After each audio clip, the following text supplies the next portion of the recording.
जय माता की, जय श्री महाकाल। आप स्वस्थ रहिए और मस्त रहिए। आपके स्वास्थ्य की मंगल कामना के लिए मैं माँ भगवती से, शंकर भगवान से प्रार्थना करती हूँ कि आप हमेशा सुखी और स्वस्थ रहिए। तो आज मेरी आपने टाइटल पढ़ा होगा, मैंने लिखा है कि देवी देवता किस चीज़ से प्रसन्न होते हैं, उन्हें क्या चढ़ाएं और क्या ना चढ़ाएं। ठीक है, तो सबसे पहले तो मैं आपको शंकर भगवान जी से लेकर के चलती हूँ। सभी को ही होता है ना कि हम अपने इष्ट को क्या चढ़ाएं कि वो खुश हो जाएं और प्रसन्न हो जाए। ठीक है, पहले तो मैं शंकर भगवान जी का ही आपको बताती हूँ। वैसे तो आप सभी जानते हैं कि उनको धतूरा, बेल पत्तर वगैरह, आक धतूरा ये चढ़ाया जाता है, उससे वो खुश होते हैं, चढ़ाते हैं उन्हें। और बाकी तो उन्हें मतलब कच्ची लस्सी का वो बना करके आप जल अभिषेक कर सकते हैं, है ना। और आप बाकी तो देखो, ये तो चलो चढ़ाना है, प्रसाद है। वैसे तो मैं तो देखो आटे का चूरमा हमेशा बना करके शंकर भगवान जी को चढ़ाती हूँ, सोमवार को चढ़ाती हूँ।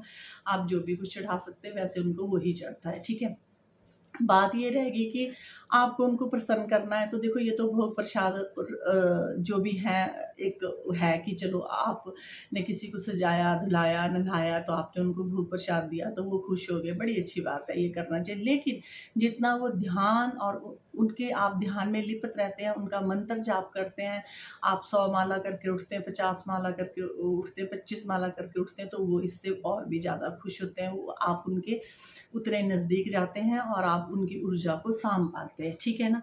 तो जैसे अब मैंने आपको शंकर भगवान जी को बताया, तो जैसे आप गणेश जी को चढ़ाएंगे तो आप उनको दूबा चढ़ा सकते हैं। उनको ध्रुव चढ़ती है, वो ध्रुव चढ़ती है, पता ही होगा आपको, नहीं पता है तो मैं आपको बता रही हूँ। ठीक है ना।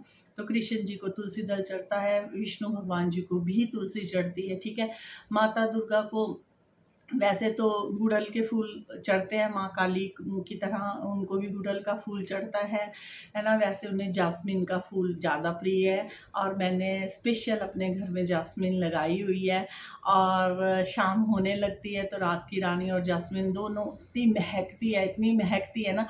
हमारे घर के पास से जो भी जाता है वो कहते हैं आपके घर से बड़ी अच्छी खुशबू आती है, आप कौन सी फ्रेगनेंस की अगरबत्ती लगाते हो, या कोई रूम फ्रेशनर है कि क्या है ये। मैंने बोला मैं हवा में तो रूम फ्रेशनर नहीं लगाऊंगी ना। मैंने कहा मैंने लगाए हुए हैं, ये मैं स्पेशल लाए हैं। और अभी तो उग भी नहीं रहे थे, आजकल खिले हुए हैं, अच्छे तो मिल जाते हैं 2 3 4 मुझे जास्मिन के फूल मिल जाते हैं। रात की रानी तो वैसे खुशबू आती है उसकी, और खुशबू रहती है हर टाइम।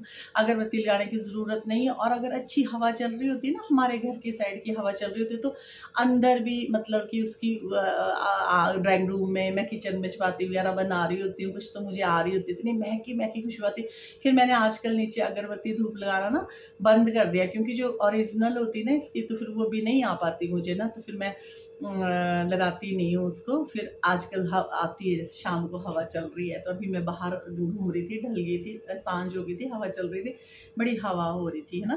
तो चलो, ये तो आपको मैंने बता दिया कि ऐसे। अब मैं बताती हूँ कि जैसे देवी देवता होते हैं, इनकी परिक्रमा कैसे करें। जैसे शंकर भगवान जो होते हैं ना, उनकी 3 परिक्रमा लेनी चाहिए, लेकिन उनकी आधी परिक्रमा होती है। आपको जलहरी को कभी भी लांग करके जाना नहीं होता है, वो फिर आपको उसका ठीक नहीं, मतलब कि आपके जीवन में होता है, आपको वैसे ही उसको मुड़ना चाहिए। 3 दुर्गा माता की 1 होती है, गणेश जी की भी 1 होती है। अगर आप पीपल की परिक्रमा करते हैं तो उनकी 7 परिक्रमा होती है। कृष्ण जी की 3 परिक्रमा होती है। अगर आप मूर्तियों की लेते हैं ना, देखो ना मंदिर में होता है मूर्ति काटने के लिए, तो आपको इसका पता होना चाहिए दुर्गा माता की। और जब आप सूर्य को जल देते हैं, तो सूर्य को जल देने के बाद ना, तो आपको 1 चक्कर काटना चाहिए गुलाई में, और 2 चक्कर काटने चाहिए, और आपने उनका जल अभिषेक करना चाहिए।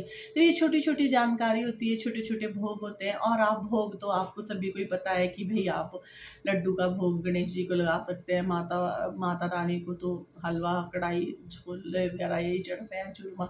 बाकी के शिव जी भगवान जी को यही होता है। मुझसे करते हैं ना आप लोग ये क्वेश्चन कि हम क्या चढ़ाया करें, कि हम हम कैसे पूजा करा करें, तो हम कैसे किया करें। तो कभी भी अपने जैसे मतलब कि अंदर वो नहीं रखना आपने, मतलब साफ सफाई ज़रूर रखनी चाहिए। आप लोग मूर्तियों की स्थापना, बड़ी बड़ी मूर्तियाँ जगह जगह जहाँ भी जाएंगे वहाँ से आप मूर्तियाँ ले आते हो, स्थापित कर देते हो। फिर उनको आपका इनका स्नान ध्यान, तिलक, चंदन, भोग, कपड़े, जैसे अपने को आप खुद खुद कपड़े बनाते हैं, सब कुछ करते हैं और सब कुछ अपने बच्चों के लिए करते हैं, तो ये आपके पारिवारिक मेंबर बन जाते हैं। और सब कुछ आपको नित नियम से उन्हीं को ही, उनका ही करना चाहिए। फिर सब कुछ करना चाहिए जब आपने इष्टों की स्थापना कर दी है। मंदिर एक महज आपका वो नहीं होता है, ये उनका स्थान होता है। और कभी भी आप लोग ऐसा ना करें कि जैसे गुरु आप बना लेते हैं, ठीक है, और पितर हो जाते हैं, ये है ना, उनको ना कभी भी आप दैवीय स्थान पर ना रखें, दैवीय स्थान पर ना रखें। महज आपका गुरु का जो आपका सम्मान है, वो प्यार है, वो आपके दिल में है, वो आपकी आत्मा में है। कभी भी गुरु देवता तो नहीं बन सकते ना, चाहे वो कितने महान है, कितने ही अच्छे हैं। मैं नहीं कह रही, मैं किसी गुरु का कटाक्ष नहीं कर रही। हाँ, अगर आपको ऐसा है तो गुरु रखा तो ना रखें फिर आप देवी देवताओं को, फिर मैं नहीं कहती ये, लेकिन मैं कहती हूँ कि देवी देवता के बिना कोई गुरु होता ही नहीं है, फिर वो किसको पूछते हैं जब वो गुरु बन जाते हैं, ठीक है ना। तो वहां उनको ना स्थान दीजिए जहां आपने देवी देवता को बिठाया, अलग उन्हें आप स्थान दे सकते हैं। अपने आप गुरु को भोग भी लगा सकते हैं, चंदन तिलक भी लगा, सब कुछ कर सकते हैं आप गुरु का, क्योंकि गुरु बिन गति नहीं होती है, गुरु ही आपको प्रभु से मिलाता है। मैं उस चीज का कटाक्ष नहीं कर रही हूँ, पर मैं आपको ये कह रही हूँ कि जहां देवी देवता का स्थान होता है वहां आप गुरु को ना रखिए। देखिए, मैं तो अभी भी आपसे यही कहती हूँ कि मैंने गुरु बनाया ही नहीं है, ठीक है। हाँ, मेरी इच्छा है, मैं उस तरह की पात्रता चाहती हूँ। जब मुझे उस तरह की पात्रता किसी में दिखेगी, मैं बनाऊंगी ज़रूर। मुझे आवश्यकता नहीं पड़ती है, मैं एक बार प्रभु के चरणों में बैठती हूँ, जिसके लिए दुआएं करती हूँ वो ठीक हो जाते हैं, जिनके लिए हाथ जोड़ के प्रार्थना करती हूँ, अपने लिए किसी चीज़ के लिए करती हूँ, वो हो जाता है। मुझे अभी ज़रूरत नहीं पड़ती है, पर मेरा आग्रह है भगवान से कि जीवित मुझे भी चाहिए ना प्रभु, कि जब मर्जी किसी को फ़ोन लगा लूँ, जब मर्जी। तो भगवान का यही होता है, हमें लगाना, हम बैठे हैं तो बहुत अच्छी बात है ये। और मैं सच में महज एक फ़ोन ही लगाती हूँ। आप देख ही रहे होंगे कि लोग मेरे यहाँ पर आकर के कितने लोगों की बड़ी से बड़ी समस्या, बड़ी से बड़ी बीमारियाँ ठीक हुई है, ठीक है। मैं पाखंड बिल्कुल नहीं फैलाती हूँ। देखियो, मैं आकर के उन्हें कहती हूँ, अगर मुझसे काम करना है या आपको ठीक होना है, मेरे साथ 2 घंटे भजन करना पड़ेगा। मैं देखूँ तो सही आपको कौन दफ्तर करता है, कौन क्या करता है। मेरे गाने पर, मेरे बुलाने पर भगवान आते हैं, और जब भगवान आते हैं तो मैं भगवान जी को बोलती हूँ, भगवान जी जो इतनी उम्मीद लेके मेरे पास आया है उसको आप ठीक करिए, क्योंकि मुझे तो बड़े मंत्र आते ही नहीं है मेरे। मैं तो कुछ नहीं कह सकती, ना मैं ये कह सकती मैं काली हूँ, ना मैं कह सकती हूँ दुर्गा हूँ। हाँ, जब बैठती हूँ तो देख सब लेती हूँ, बोल सब देती हूँ, वो तो आक्रोश या उस चीज़ का होता है, लेकिन मैं ये कभी नहीं कह सकती अपने आप को कि हाँ मैं काली, क्योंकि मुझे तो इन चीज़ों का भी पता ही नहीं है। मुझे ये ही भी नहीं पता है कि लोग ठीक कैसे होते हैं, कौन इन्हें ठीक करता है, मुझे ये भी नहीं पता है। मैं एक महज भक्ति करती हूँ, भगवान का भजन करती हूँ, 2 घंटे संगत को बिठा करके रखती हूँ कि अगर आपका पेशेंस लेवल इतना हाई है तो आप मेरे साथ 2 घंटे अगर बैठ सकते हैं तो बैठिए, और अगर आप बैठेंगे तो आप कुछ ले जाएंगे। वैसे मेरे पास कुछ नहीं है कि मैं कहूँगी जी मैं इतनी शक्तिशाली हूँ और आप यहाँ बोलेंगे कि हाँ ये हो गया, एकदम हो जाएगा। तो ऐसा मेरा अवतार तो नहीं हुआ है। मैं मामूली सी वो हूँ, लेडीज हूँ एक, और एक घरेलू गृहस्थ वाली एक लेडीज हूँ। महज हल्का फुल्का भगवान का भजन करना जानती हूँ, सिंपल प्रार्थना करना जानती हूँ, दुआएं करना जानती हूँ। मुझे कोई तंत्र मंत्र, कोई गुरु ज्ञान, गुरु दीक्षा किसी की है नहीं भाई। वैसे मैं यूट्यूब में हूँ तो किसी को काबिल मैं लगती हूँ, तो मुझे कभी गुरु मिल जाएगा तो वो एक अलग बात हो सकती है, लेकिन मेरी तमा है कि मैं अपने जीवन में बनाऊंगी जरूर। वैसे मेरे आराध्य शंकर भगवान जी है, सभी कार्य वो करते हैं, सब कुछ वही करते हैं। मैं कभी कहीं जाती ही नहीं हूँ, मेरा एक असूल है, मैं जाती ही नहीं हूँ। मैं इतनी तकलीफ में रही, मेरे ऊपर इतना तंत्र मंत्र जंत्र पता नहीं क्या क्या होता है, मुझे समझ नहीं आता। मैं जा करके अपने मंदिर में ही रोती हूँ, मैं जाती ही नहीं हूँ कहीं भी। मुझे देख लो ऐसे ऐसे, मैं इतना खेली पर मैं गई नहीं। हाँ, अब खेलने वालों से टॉपिक आता है, भैया ये खेलने वाले समझे इस बात को, आप साइकिक हो जाओगे, साइकिक हो जाओगे। अब हमें तो बोलना पड़ता है ना कि काली है। देखो काली मैं यूं कह देती हूँ आपको, वैष्णो माता मैं यूं कह देती हूँ, अब मैं क्या कहूँ। एक तो मैं आपका दिल नहीं तोड़ सकती, दूसरे आप उस चीज को करके भक्ति बहुत करते हैं, भक्ति बहुत करने लग जाते हैं कि मेरे ऊपर काली खेल रही है, ऐसे हो रहा है सर। ये सब ना दिमाग का होता है। मैं आपको बता रही हूँ, एक सेकंड को आती है, अगर माता आती भी है ना, आते हैं, मैं ये नहीं कह रही आते नहीं है, मैं इस चीज को तो मैं बिल्कुल नहीं नकारूंगी।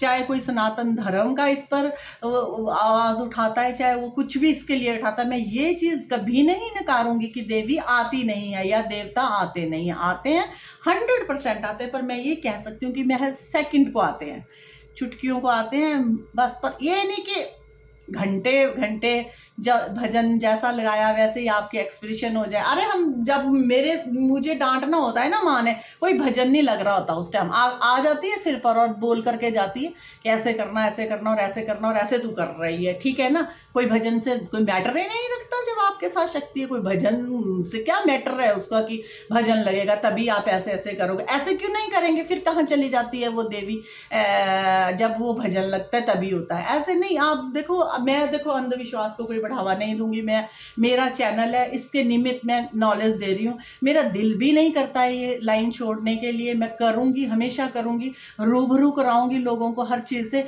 लेकिन आप जितनी भी कहती हैं हमें काली आती है, हमें दुर्गा आती है, हमें फलानी आती है, हमें देखो कहना पड़ता है। हम इसलिए कहते हैं, एक नारी का सम्मान होता है। मैं कभी नहीं कहती हूँ किसी पर कि तेरे ऊपर इस टाइम जिन खेल रहा है, तेरे ऊपर प्रेत खेल रहा है। क्यों? क्योंकि कुछ सोशल मीडिया, कुछ जनता बैठी होती है, इसलिए हम कहते हैं आप पूजा करते हो तो ऑब्वियसली आपको वो बचाने के लिए आते हैं और खेलता आपके साथ और ही कुछ है, ठीक है।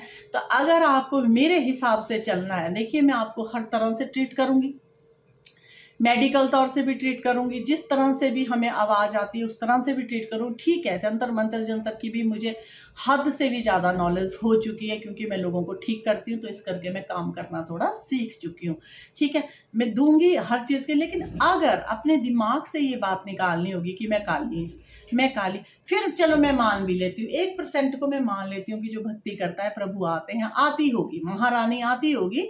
लेकिन आपको फिर संकट क्यों है इतना, मुझे ये नहीं समझ आता। फिर वो काली आपका संकट क्यों नहीं काटती है। मुझे गुस्सा इस टाइम का आता है, इस टाइम भी मेरे सिर पर ना लोर आ जाती है, बोलते बोलते मैं हो जाती हूँ अग्रेसिव बहुत। फिर आपका सर दर्द, पेट दर्द, और आपके घर में हर रोज की लड़ाई, पैसों की किल्लत। अरे ऐसी होती है माँ भगवती। हमारे घर में मैंने जिस टाइम से महसूस किया है ना, माँ ने दिन रात हमें ना हाथों में रखा है। जो ये चीज हम बोलते हैं वही, जहाँ दर्द भी हो जाती है ना, अगर यहाँ दर्द हो रही ना, इवन की दाढ़ भी दर्द हो रही, तो हम यही कहते हैं माता रानी दर्द हो रही, जाएंगे जल पीएंगे, माता रानी दर्द हो रही है, और कोई मंत्र मंत्र नहीं, दर्द हो रही है, 2 बार बोल दिया 3 बार, दर्द ठीक हो जाती है। ऐसे ही आप लोग आते हैं मेरे पास, मैं यही बोलती हूँ, माँ देख तो इसको ऐसे हो रहा है, ठीक कर दे, वो ठीक हो जाते हैं। तो फिर मैं 1% सोचती हूँ कि हाँ माँ है मेरे पास, है ना। जब मैं आप लोगों के सामने इतनी इतनी बड़ी बड़ी बीमारियां ठीक करती हूँ, और मैं नहीं कहती हूँ अभी तक भी कि मुझ पर मेरे पास माँ है। हाँ, मैं ये कहती हूँ कि मैं बड़े अपने दिल से, बड़ी अंतर आत्मा से प्रभु को रिझाती हूँ, भजन गाती हूँ, उनका धूप चंदन तिलक ये सब करती हूँ, दिन रात लिपट रहती हूँ, हवन करती हूँ, जागरण करती हूँ, इवन कि खुद अपने मुख से गाना चाहती हूँ। मैं पार्टी भी नहीं बुलाती हूँ कि ये सौभाग्य मेरा कंठ ना खो दे, जो कि मैं इस पावन दिवस पर मैं प्रभु को अपना सुना रही हूँ, रिझा रही हूँ, है ना, कि मैं जाऊँ पैसे भी दूँ और पार्टी से भी आए, ना संगत मेरी रीझे ना मेरा मन रीझे। इसलिए मैं खुद अपने अल्फाज गा से निकालती हूँ शब्द, है ना। भगवान रीझते हैं और आते में हल्का सा एहसास होता है, चुन चुन बदन पे होती है गर्मी, इतनी आ जाती है, पसीना कांपने लग जाता है शरीर। लेकिन माँ फिर अपने बच्चे की इज्जत और बेइज्जती जरूर देखती है। वो उसी हिसाब से ना उसे गिराती है, ना इस हिसाब से एक्सप्रेशन ऐसे ऐसे करती है, ना ऐसे ऐसे करती है। माँ के तो असंख्य रूप है, ठीक है। जैसे आप बोल रहे हैं कि आजा माँ हाथ पर ही खेल जा, आजा माँ शांत हो जा, आजा माँ अपने स्थान में बैठ जाती है। और जो ये होते हैं ना आपके रिश्तेदार, ये जो लगाते हैं आपका चकड़म मकड़म, फिर आपका बनाते हैं ऐसा फेस का इतना भयानक शक्ल। अरे माँ जब आती है ना, चाहे भले काली आ रही है, चाहे दुर्गा आ रही है, चाहे है सब माँ के रूप, मुस्कुराती हुई आती है। जब खुश है ना, मुस्कुराती आती है, जब गुस्सा होता है तो फिर आंखें भी बाहर निकालती है, ऐसा नहीं है कि तो फिर वो कारण पे निकालती है ना, ना कि वो खुशी के मारे किसी भजन में आई और खेलने लगी और वो आंखें निकाल रही है ना। तो बोलते बोलते मेरा टॉपिक बहुत लंबा हो जाता है। तो अगर आपको देखो निकलना है इस चीज से बाहर तो निकलिए, इस चीज को निकालिए। और अगर आप अपने को मानती है कि मेरे अंदर दुर्गा आती है, काली आती है, तो आप बैठिए, संसार का भला कीजिए, महज हाथ लगाने से संकट काटिए। महज आपको खुद नहीं संकट होना चाहिए, फिर इतना इतना नहीं होना चाहिए। होता है साधकों को संकट, पर इतना नहीं होना चाहिए कि हर तरह से संकट, बच्चों का संकट, पति का संकट, पैसे की किल्लत, सिर पे दर्द, पेट में दर्द, हर नित्य नए आप हॉस्पिटल पे जा रहे हैं, हर रोज ही हॉस्पिटल जा रहे हैं, ये सब नहीं होना चाहिए। ठीक है, तो मेरी वीडियो बहुत लंबी हो गई आज, बहुत लंबी हो गई, अब पता नहीं, अब चलो कभी तो इसको कोई देखेगा, क्योंकि लॉन्ग वीडियो को और नहीं देखते हैं। हमारे जो 10 15 20 25 जो मेरे फॉलोवर हैं, जो नित्य नियम से मुझे फॉलो करते हैं, वही देखते हैं। तो ये वीडियो आगे नहीं निकल पाती, इसलिए मैं वीडियोस छोटी बनाती हूँ। आना मुझे लाइव था, फिर अब आपके साथ बात करते करते जब ज़्यादा हो जाती है। तो आप खुश रहिए, स्वस्थ रहिए, मस्त रहिए, और जय माता की, जय श्री महा।